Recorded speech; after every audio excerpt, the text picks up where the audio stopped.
খিচুড়ি, পাঁপড় ভাজা, এটা কি বাঁধাকপির তরকারি, ফুলের চাটনি। সরস্বতী পুজো স্পেশাল স্পেশাল আমাদের আজকের খাওয়া লাঞ্চ।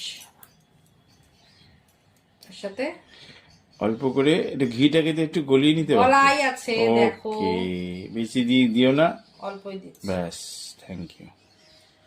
আমাকে থালাবো সত্যি মায়েরি। আরে আমি তো আজকে খিচুড়িটা এমনি একটু নরম করেছি, মানে একটু পাতলা করেছি। সেই ভোগের খিচুড়ির মধ্যে যেরকম হয় পাতলা পাতলা ওইরকম করার চেষ্টা করলাম। তাই না হবে কিরকম টেস্ট দেখা যাক কেমন। ফুলকপি দিতে পারতে। ফুলকপি তুমি বাজারে যেতে পারতে। সরি, কালকে 60 রুপিস বলেছে একটা এইটুকুনি ফুলকপি। আমি বলেছি ওদেরকে তোমরাই খাও, আমি চললাম, টাটা। বাপরে, চলো ঠিক আছে।